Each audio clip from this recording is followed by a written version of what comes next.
हरे कृष्णा। श्लोक की प्रथम पंक्ति में भगवान कह रहे हैं आरुरुक्षो मुने योगम कर्म कारणम उच्यते। अर्थात जो व्यक्ति योग में चलना चाहता है उसके लिए कर्म साधन है। तो यहाँ पर श्री कृष्ण योग आरुरुक्षु शब्दों का प्रयोग कर रहे हैं।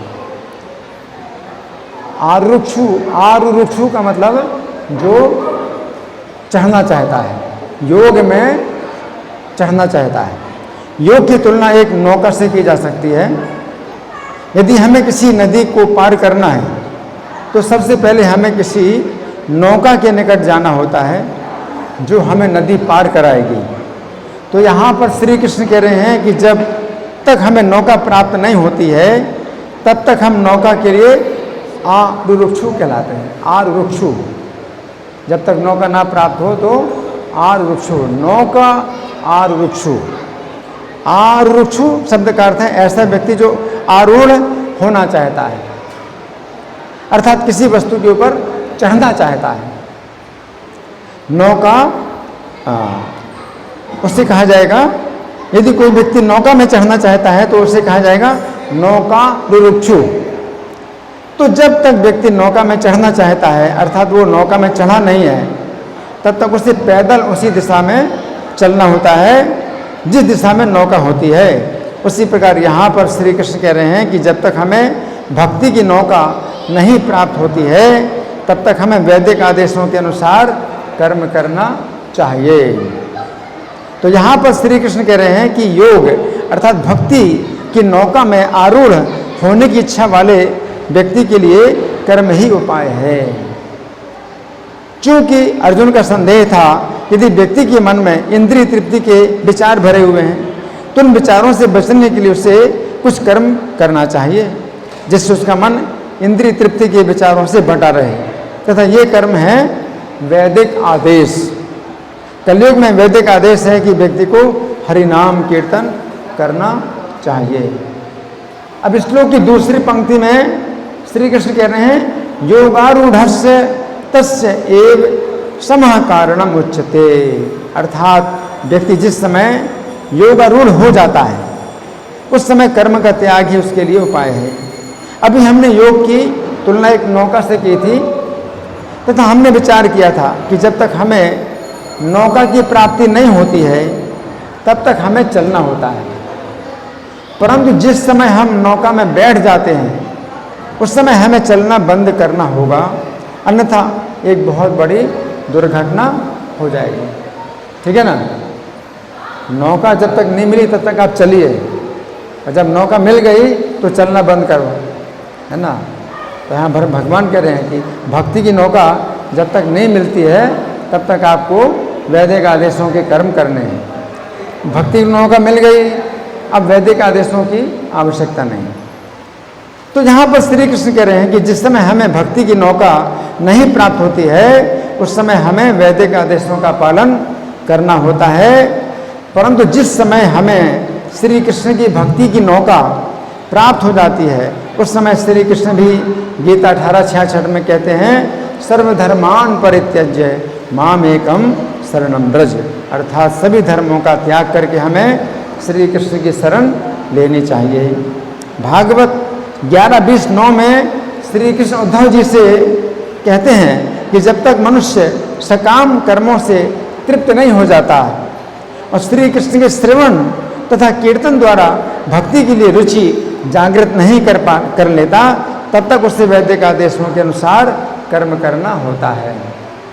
इसका अर्थ है कि जिस समय श्री कृष्ण की कथाओं में व्यक्ति की रुचि जागृत हो जाती है उस समय उसके लिए श्री कृष्ण का आदेश है कि वो सांसारिक जिम्मेदारियों का त्याग कर दे।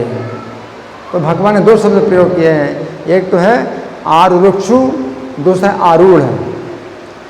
तो जब नौका में वो चढ़ने की इच्छा कर रहा है तो कहा जाएगा नौका आरुरुक्षु, और जब नौका में चढ़ गया तो कहा जाएगा नौका रूढ़।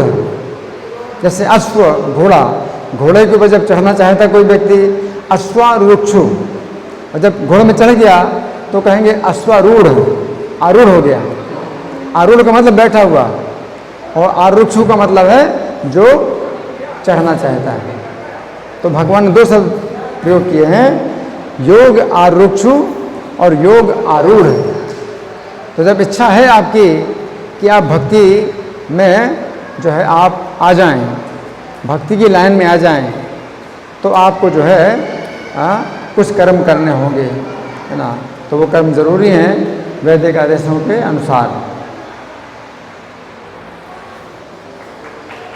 और जब आप जो है भक्ति की नौका में आरूढ़ हो जाते हैं तो भक्ति आरूढ़, आप भक्ति में आरूढ़ हो गए तो फिर भगवान भी कहते हैं कि मेरे आदेश के अनुसार कार्य करो।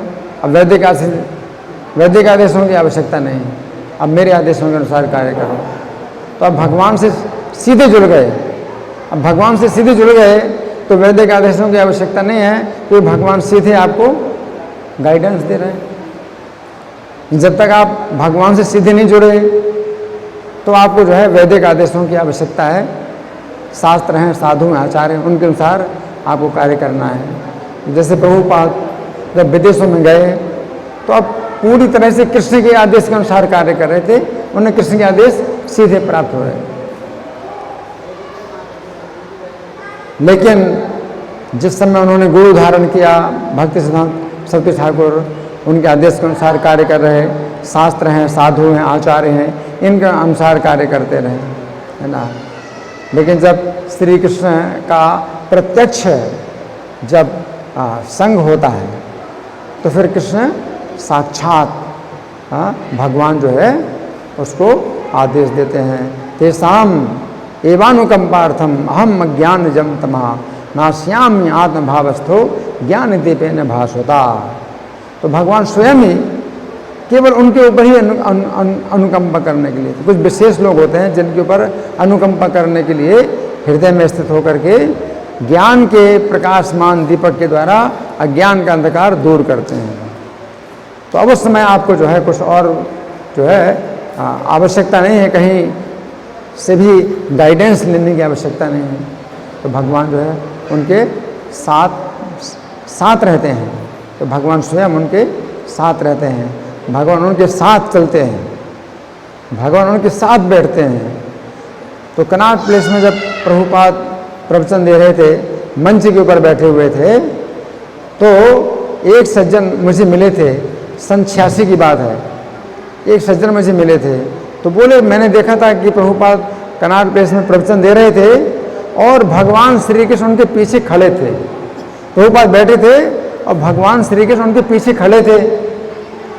तो मैंने जो है जब देखा कि अरे इतने महान ये संत हैं कि भगवान साक्षात पीछे खड़े हैं, तो मैंने उनके शिष्यों से पूछा कि आपके गुरु तो बहुत महान हैं, देखो भगवान उनके पीछे खड़े हैं। तो उनके शिष्य बोले, हाउ इज इट पॉसिबल, मतलब उनके शिष्य बोले ये कैसे संभव हो सकता है। तब मुझे समझ में आया कि उनको नहीं दिखाई पड़ रहे। तो प्रभुपाद के शिष्यों को नहीं दिखाई पड़ रहे थे कि भगवान प्रभुपाद के पीछे खड़े हैं और वो देख रहे थे। तो कोई कोई ऐसे भी भाग्यशाली हैं कि उनका जो है जन्म से ही जो है कुछ इस तरह का संस्कार है कि वे जो है मतलब प्रभुपाद के पीछे भगवान देख रहे थे। तो वो भी बहुत विशेष व्यक्ति, तो प्रभुपाद तो है ही है कि भगवान के साथ प्रभुपाद तो है ही है, लेकिन वो व्यक्ति भी जो है विशेष है जो प्रभुपाद के पीछे भगवान को देख रहा है कि भगवान खड़े हैं, साक्षात भगवान खड़े हैं स्टेज के ऊपर, प्रभुपाद के पीछे खड़े हैं। तो ऐसी दृष्टि भगवान दें और भगवान साक्षात जिसके साथ रहें, तो फिर उसको और क्या जरूरत है कहीं से भी गाइडेंस लेने की, है ना। तो ये बात समझने की। धन्यवाद। ग्रंथराज श्रीमद् भगवद गीता की जय, श्रील प्रभुपाद की जय।